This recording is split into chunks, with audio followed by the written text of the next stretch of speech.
നിങ്ങളുടെ ഭൂമിയും ജലവും വിത്തുകളും നിങ്ങളുടെ കൈകളിലില്ലെങ്കിൽ നിങ്ങൾ എത്രത്തോളം സ്വതന്ത്രരാണ്? പണമുണ്ടാക്കാൻ പലയിടങ്ങളിൽ പല വഴികളിലൂടെ നമ്മൾ യാത്ര ചെയ്യുമ്പോൾ നമ്മൾ നഷ്ടപ്പെടുത്തുന്നത് നമ്മുടെ സ്വത്വത്തെ തന്നെയല്ലേ? അതാണ് ഇന്നത്തെ പരിശോധന. അതിനെക്കുറിച്ച് പറയുന്നത് ഇവിടെ ഇങ്ങനെയാണ്.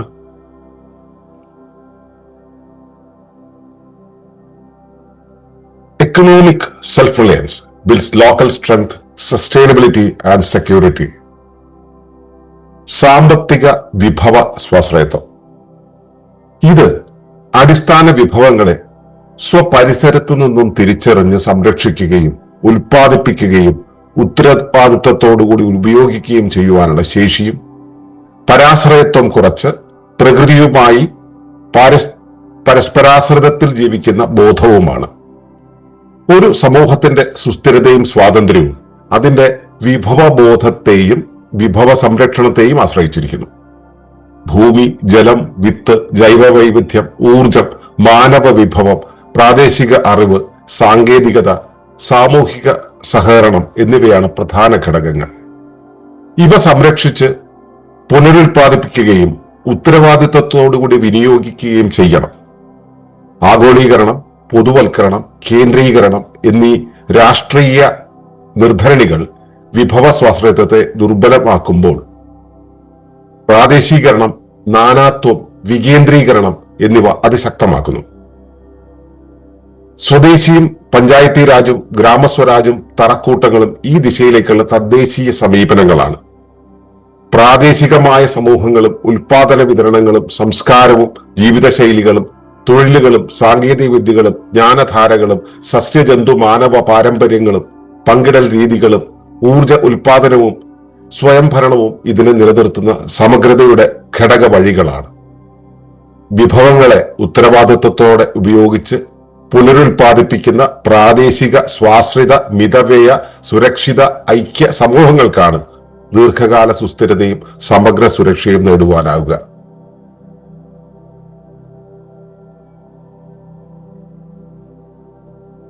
ഏവർക്കും നമസ്കാരം. ശുഭകരമാകട്ടെ, ദിനം സന്തോഷകരമാവട്ടെ, സൗഖ്യകരമാകട്ടെ, അനുഭവങ്ങളും അനുഭൂതികളും നമ്മെ ഏവരെയും നയിക്കുമാറാകട്ടെ. ഇന്ന് നമ്മൾ ഇക്കണോമിക് റിലയൻസിനെ കുറിച്ച് സംസാരിക്കുമ്പോൾ അതൊരു സുദീർഘമായ ഒരു വിഷയമായിട്ട് മനസ്സിലാക്കേണ്ടതുണ്ട്. അല്പം നീളം കൂടി പോയേക്കാം, എങ്കിലും ഞാനതിനെ കാര്യങ്ങളെ ചുരുക്കി പറയാം.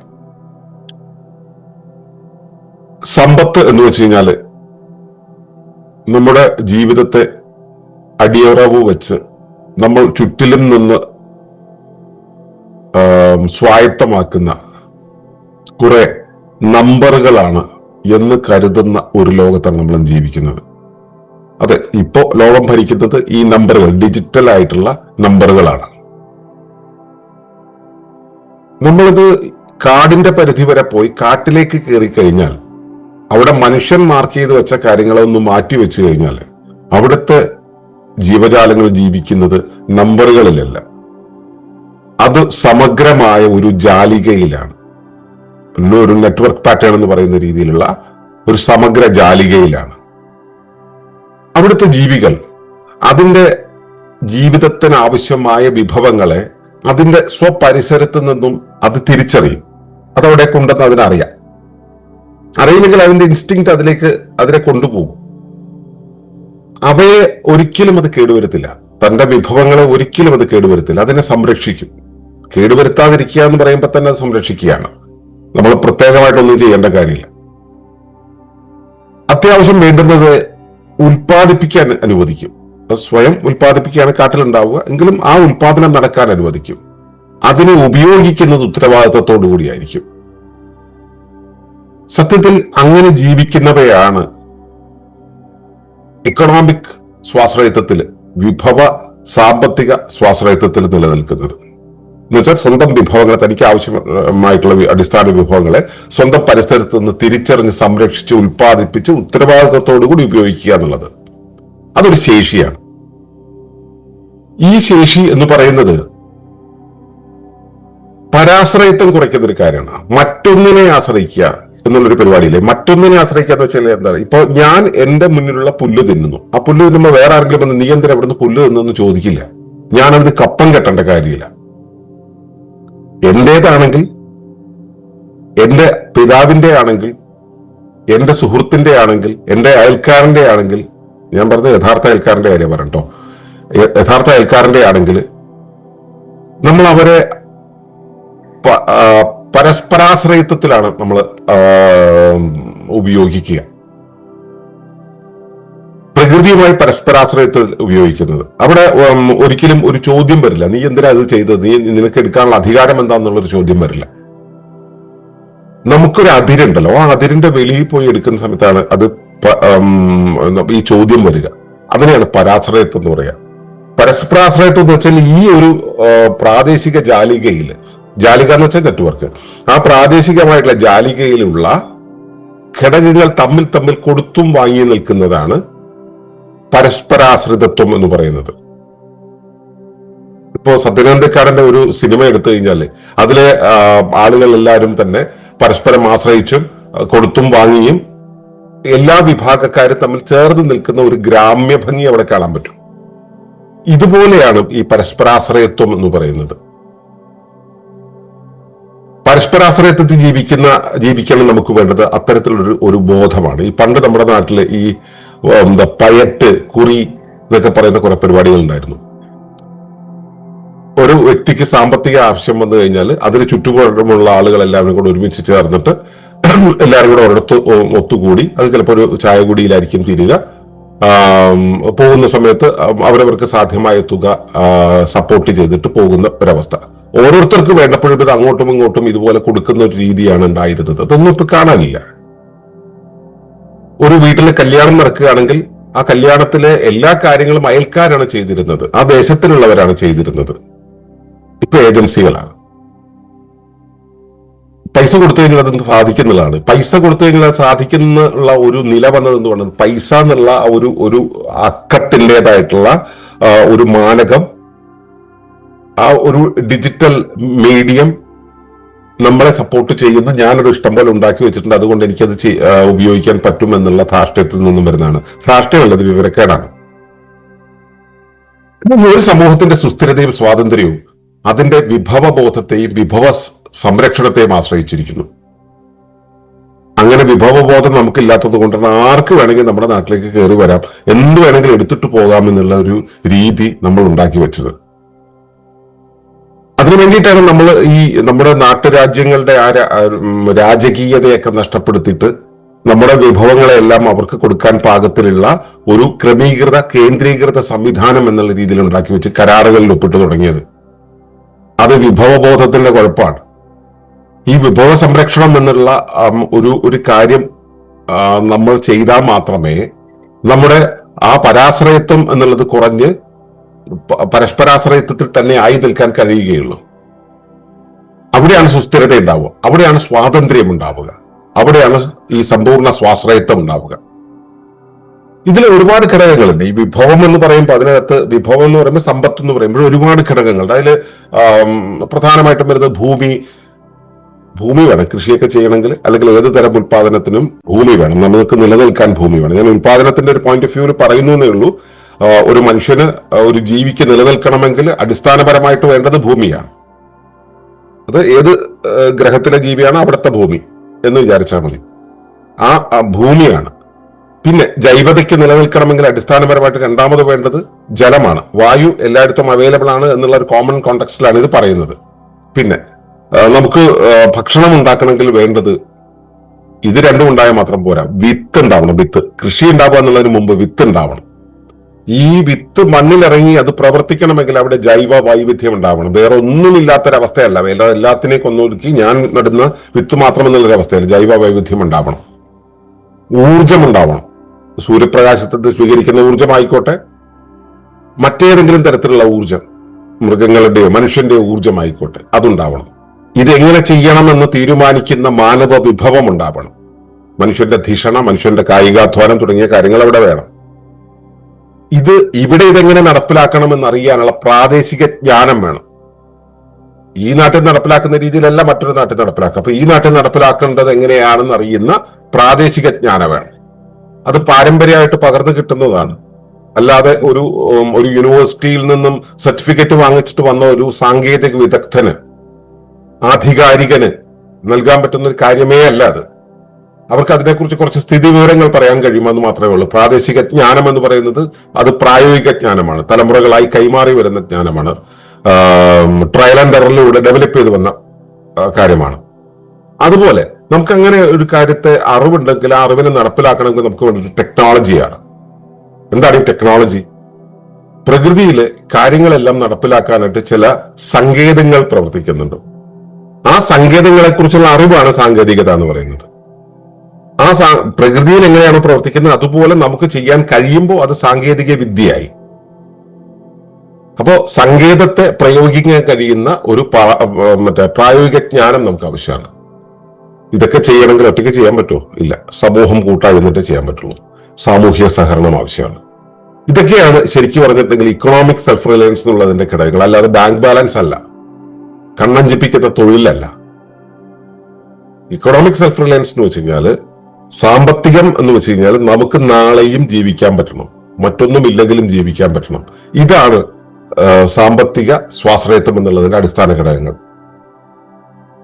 ഇതൊക്കെ നമ്മൾ ശരിക്കും പറഞ്ഞാൽ ഇതെല്ലാം നമുക്ക് ഈ പറഞ്ഞ വിഭവങ്ങളെല്ലാം നമ്മുടെ നാട്ടിലുണ്ട്. ഇതെല്ലാം സംരക്ഷിക്കാൻ നമുക്ക് കഴിയണം, അതിനെ പുനരുൽപാദിപ്പിക്കാൻ നമുക്ക് കഴിയണം. ഈ പറയുന്ന ജ്ഞാനത്തെ ആണെങ്കിലും അറിവിനെ ആണെങ്കിലും സാമൂഹിക സഹകരണത്തെ ആണെങ്കിലും പുനരുൽപാദിപ്പിക്കാൻ കഴിയണം, നിലനിർത്തി കൊണ്ടുപോകാൻ കഴിയണം. വ്യക്തിപരതയിലേക്ക് നീങ്ങി പോകുമ്പോൾ സാമൂഹിക സഹകരണം ഇല്ലാതെയാകും.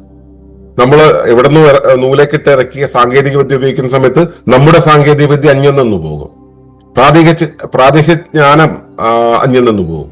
നമ്മുടെ ജോലിയൊക്കെ മൾട്ടിനാഷണൽ ട്രാൻസ്നാഷണൽ കോർപ്പറേറ്റുകൾക്ക് കൊണ്ട് പണയം വെക്കുന്ന സമയത്ത് നമ്മുടെ വിഭവശേഷി അന്യം നിന്ന് പോകും. അതുകൊണ്ട് തന്നെ ഇവയെല്ലാം സംരക്ഷിച്ച് പുനരുൽപാദിപ്പിക്കുകയും ഉത്തരവാദിത്വത്തോടെ വിനിയോഗിക്കുകയും വേണം. എങ്കിൽ മാത്രമേ ഈ ഇക്കണോമിക് സെൽഫ് റിലയൻസ് എന്നുള്ള കാര്യം സാധ്യമാവുകയുള്ളൂ. ഇതിന് തുരങ്കം വയ്ക്കുന്ന ചില ലോക സമ്പ്രദായങ്ങളുണ്ട്, രാഷ്ട്രീയങ്ങളുണ്ട്. അതിന്റെ ഒന്നിന്റെ പേരാണ് ആഗോളീകരണം. ലോകം മുഴുവൻ ഒറ്റ ഗവൺമെന്റാണ്, ഒറ്റ ബോഡിയാണെന്ന് പറയുന്ന ഒരവസ്ഥ. ശരീരം മുഴുവൻ ഒറ്റ ബോഡിയാണ്, അത് സമ്മതിക്കാം നമുക്ക്. ഭൂമി മുഴുവൻ ഒറ്റ ബോഡിയാണ്. പക്ഷെ അതുകൊണ്ട് എല്ലായിടത്തും ഒരുപോലെ ആയിരിക്കണം എന്ന് പറയുന്ന ഒരു അവസ്ഥ അതങ്ങനെയല്ല. തലയ്ക്ക് തലയുടെയും കാലിന്റെയും ഘടനയാണ് ഉണ്ടാവുക. തലയും കാലും ഒരുപോലെ ആയിരിക്കണം എന്ന് പറയുക ശരിയല്ല, അതങ്ങനെ പ്രവർത്തിക്കില്ല.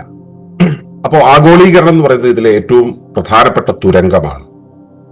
രണ്ടാമതൊന്നാണ് സ്റ്റാൻഡർഡൈസേഷൻ അല്ലെങ്കിൽ യൂണിഫിക്കേഷൻ അല്ലെങ്കിൽ യൂണിഫോം ആക്കി മാറ്റുന്ന ഒരവസ്ഥ, പൊതുവൽക്കരണം എന്നുള്ളത്. അമേരിക്കയിലെ ഒരു നഗരസഭയുടെ ഒരു ബോർഡ് വെക്കുകയാണെങ്കിൽ ആ ബോർഡിന്റെ ഒരു ചതുരത്തിലുള്ള ഒരു ബോർഡിന്റെ ക്രോസ് ആക്കിയിട്ട് മുകളിലും താഴെയും 2 കളർ ഉണ്ടാക്കുന്ന ആ ഒരു രീതി ഉണ്ടല്ലോ, അത് തന്നെ നമ്മുടെ മുനിസിപ്പാലിറ്റിയിലും വെക്കുന്നത് പൊതുവൽക്കരണത്തിന്റെ ഭാഗമായിട്ടാണ്. ഒരു ക്ലാസ്സിലെ കുട്ടികളെല്ലാം ഒരേ തരത്തിലുള്ള വസ്ത്രം ധരിച്ചു വരണം എന്ന് നിഷ്കർഷിക്കുന്നത്, അത് വസ്ത്രം ധരിക്കാത്തവർക്ക് പിഴ നൽകുകയും ചെയ്യുന്നത് ഇതിനെ എന്താ പറയാ, നമ്മുടെ ആ ഒരു വൈവിധ്യ സ്വഭാവത്തെ ലംഘിക്കുന്നതിന്റെ ഭാഗമായിട്ടാണ്. അതാണ് പൊതുവൽക്കരണം.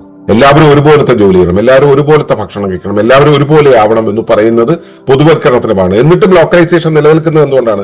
പ്രാദേശിക സമൂഹങ്ങൾ അവയെ ഇഷ്ടപ്പെടുന്നു എന്നുള്ളത് കൊണ്ട്, അവിടെ വിപണന സാധ്യത ഉള്ളത് കൊണ്ടാണ് പൊതുവൽക്കരണത്തിന് ചില ഇളവുകൾ ഇപ്പോഴും നിൽക്കുന്നത്. മൂന്നാമത്തെ ഈ രാഷ്ട്രീയ തുരങ്കമാണ് കേന്ദ്രീകരണം, സെൻട്രലൈസേഷൻ എന്ന് പറയുന്നത്. എല്ലാം സെൻട്രലൈസ്ഡ് ആയിട്ട് ഒരു സംവിധാനത്തിൽ നിന്ന് നിയന്ത്രിക്കപ്പെടുക, മോണിറ്റർ ചെയ്യപ്പെടുക എന്നുള്ളത്.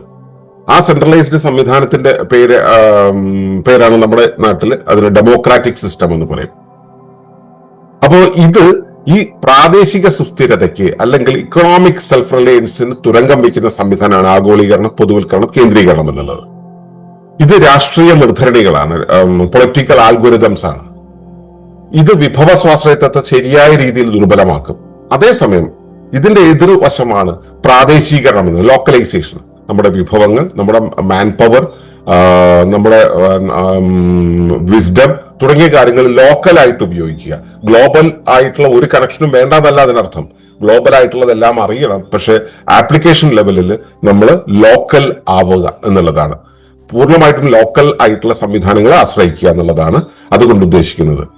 പിന്നെ നാനാത്വം, നമ്മൾ വൈവിധ്യത്തെ അംഗീകരിക്കുക. നാനാത്വം എന്നുള്ളത് എല്ലാം ഒരുപോലെയാക്കുന്ന പരിപാടി. ഈ ഒരുപോലെയാക്കുന്ന സംവിധാനം എന്താണ്? ഇപ്പൊ ഇഷ്ടികയ്ക്ക് ഒരുപോലെ ആണ് ഇഷ്ടികകൾ ഉണ്ടാക്കുന്നത്. അവയെ അടുക്കി വെക്കാൻ സൗകര്യമാണ്, കൺട്രോൾ ചെയ്യാൻ സൗകര്യമാണ്. അതിനാണ് ഒരുപോലെയാക്കുന്നത്. ഒരുപോലെ അല്ലാത്തവയെ ഒതുക്കി വെക്കാൻ ബുദ്ധിമുട്ടാണ്. അവയുടെ ഒതുക്കം എന്ന് പറയുന്നത് പ്രകൃതിയിൽ സ്വാഭാവികമായി സംഭവിക്കുന്നതാണ്. അങ്ങനെ അത് സംഭവിക്കൂ. അതുകൊണ്ട് തന്നെ നാനാത്വം എന്ന് പറയുന്നത് എക്കണോമിക് സെൽഫ് റിലയൻസിന്റെ അടിസ്ഥാനമാണ്. അത് അൺകൺട്രോളബിൾ ആണ്. അൺകൺട്രോളബിൾ എന്ന് പറഞ്ഞാൽ ഒരു ബുദ്ധിയാൽ, ഒരു മനുഷ്യനാൽ അല്ലെങ്കിൽ ഒരു മനുഷ്യ സമൂഹത്താൽ കൺട്രോൾ ചെയ്യാൻ കഴിയില്ല. അതുകൊണ്ടാണ് സ്റ്റാൻഡർഡൈസേഷനെ അവർ പിന്തുണയ്ക്കുന്നത്. മൂന്നാമത്തത് വികേന്ദ്രീകരണം എന്നുള്ളതാണ്. എന്റെ വീട്ടിലെ പ്രവർത്തന രീതിയും സംവിധാനങ്ങളും ഞാൻ തീരുമാനിക്കുകയും നടപ്പിലാക്കുകയും ചെയ്യുക. ഇവിടെ ഇതെന്ത് വേണമെന്ന്, ഞാൻ എന്ത് വസ്ത്രം ധരിക്കണം, ഞാൻ ഏതു തരത്തിൽ ശ്വസിക്കണം, ഞാൻ എങ്ങനെ വായ മൂടിക്കെട്ടണം, ഞാൻ എത്രത്തോളം വേഗത്തിൽ നടക്കണം, ഞാൻ എന്ത് മാതിരി ഉപകരണങ്ങൾ ഉപയോഗിക്കണം എന്നുള്ള കാര്യം മറ്റൊരാളല്ല തീരുമാനിക്കേണ്ടത്.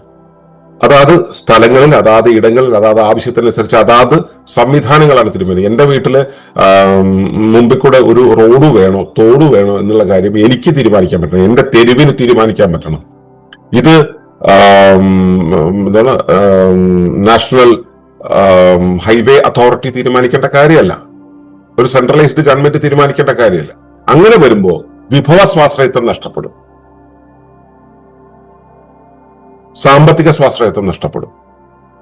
അപ്പോൾ നമ്മളാണ് നമ്മുടെ പ്രദേശത്തെ നിലനിർത്തേണ്ടത്. അപ്പൊ അതിന് വേണ്ടത് ഒരു കാര്യം, 3 കാര്യങ്ങൾ എന്ന് പറയുന്നത്, അല്ലെങ്കിൽ പൊളിറ്റിക്കൽ ആൽഗോരിതം എന്ന് പറയുന്നത് ലോക്കലൈസേഷൻ, വിവിഡിറ്റി അല്ലെങ്കിൽ നാനാത്വം എന്ന് പറയുന്നത്, അല്ലെങ്കിൽ ഡൈവേഴ്സിറ്റി എന്ന് പറയുന്നത്, പിന്നെ വികേന്ദ്രീകരണം എന്ന് പറയുന്നത്. ഇത് നമ്മുടെ നാട്ടിൽ ഈ സാധനമൊക്കെ സ്വദേശി എന്നുള്ള രൂപത്തിൽ, വിദേശത്തു നിന്നുള്ള ഉൽപ്പന്നങ്ങളല്ല,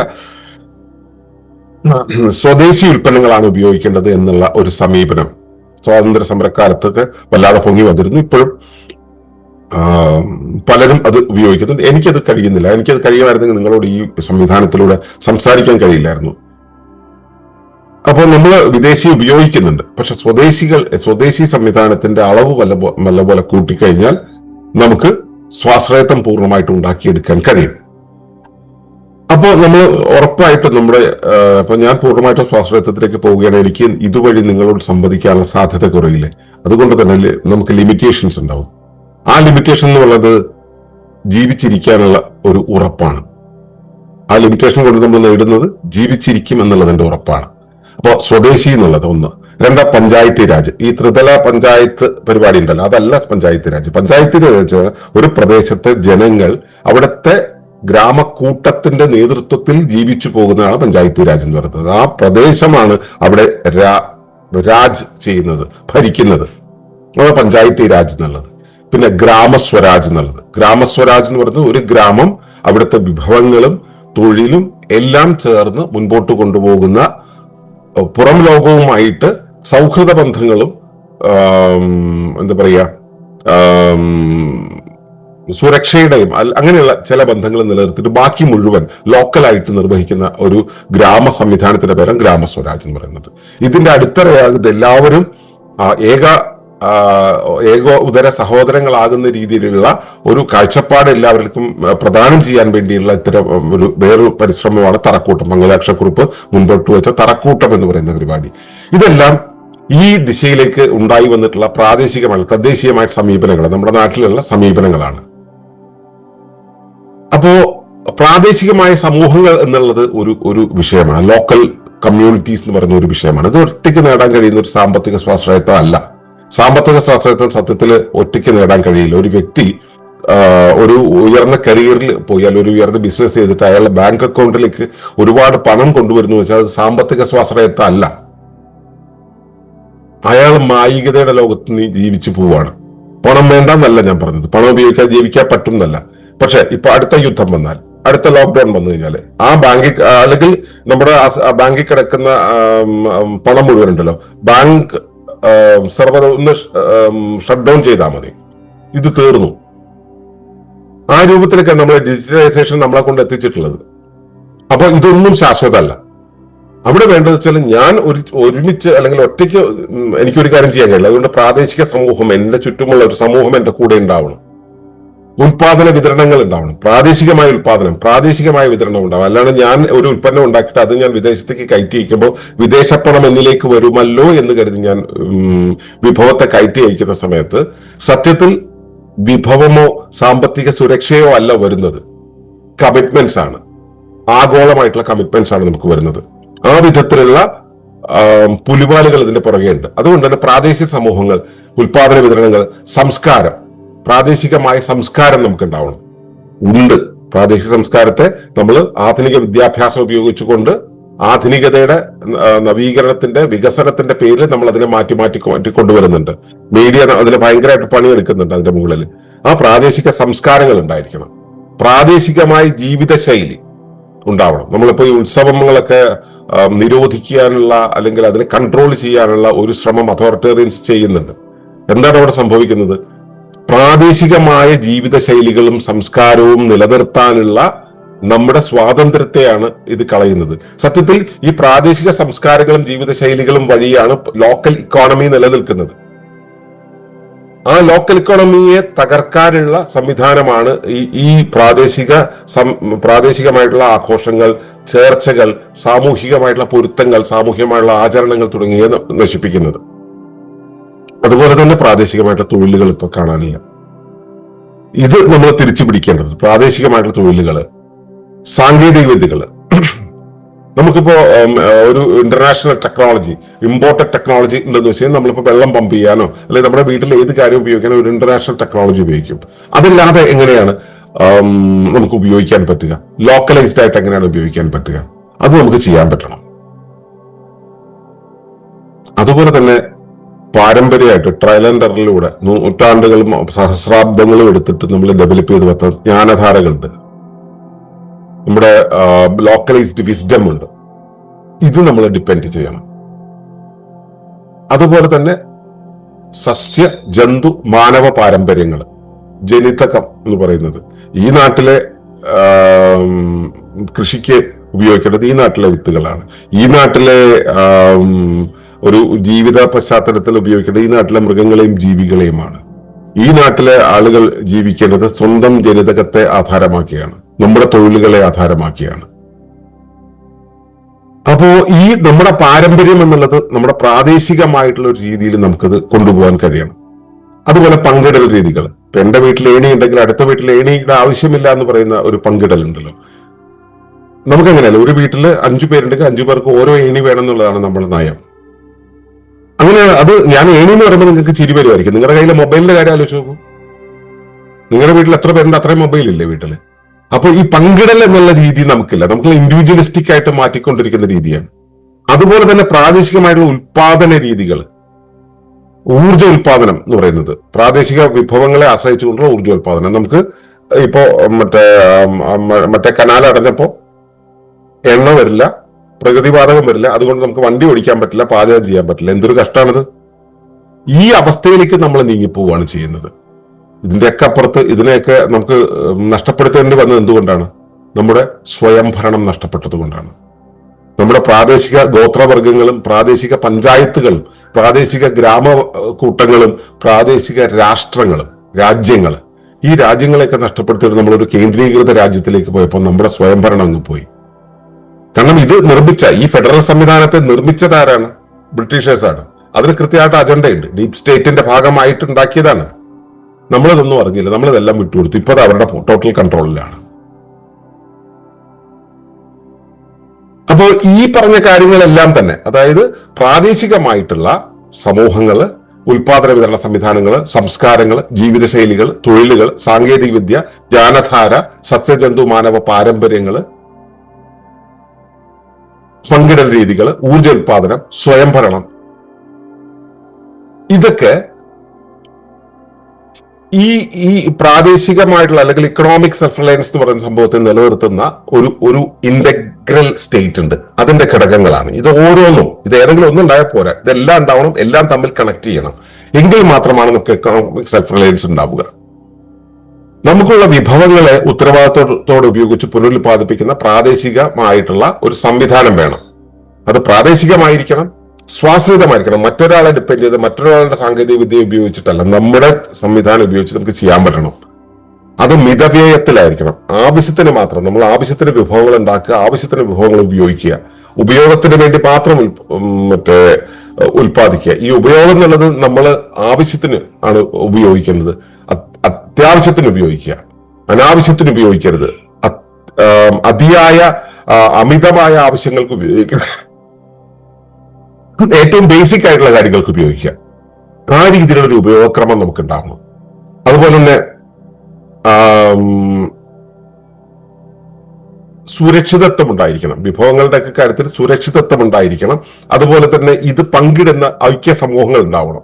അപ്പൊ സത്യത്തിൽ ഈ ലോക്കലൈസ്ഡ് ആയിട്ടുള്ള ഈ വിഭവങ്ങളെല്ലാം വളരെ റെസ്പോൺസിബിൾ ആയിട്ട് ഉപയോഗിക്കുന്ന, അവയെ പുനരുൽപ്പാദിപ്പിക്കുന്ന, നേരത്തെ പറഞ്ഞ വിഭവങ്ങളെല്ലാം പുനരുൽപ്പാദിപ്പിക്കുന്ന പ്രാദേശികമായിട്ടുള്ള കമ്മ്യൂണിറ്റീസ് ഉണ്ടാവണം. വളരെ ചെറുതായിട്ട് മാത്രം ചിലവാക്കുന്ന സുരക്ഷിതത്വമുള്ള ഐക്യമുള്ള സമൂഹങ്ങൾക്കാണ് സത്യത്തിൽ ഇവിടെ നിലനിൽക്കാൻ കഴിയുക. അങ്ങനെ ഒന്നിനെയാണ് നമ്മൾ ഇക്കോ വില്ലേജ് എന്നും സസ്റ്റൈനബിൾ കമ്മ്യൂണിറ്റി എന്ന് പറയുന്നത്. അവർക്കാണ് ദീർഘകാല സുസ്ഥിരത, സമഗ്ര സുരക്ഷ നേടാൻ കഴിയുക. ബാക്കിയുള്ളവര് സായിപ്പിന്റെ തൊഴിലിന്റെ പിന്നാലെ പോകുന്നവര് പിടിച്ചു നിൽക്കൂല, അധികകാലം നിൽക്കാൻ കഴിയില്ല. സായിപ്പിന്റെ എക്കണോമിക് തിയറികളൊന്നും അല്ല സത്യത്തിൽ നമ്മൾ ഫോളോ ചെയ്യേണ്ടത്. നമ്മുടെ നാട്ടിന് ഒരു വിഭവ സമ്പദ് ശാസ്ത്രമുണ്ട്.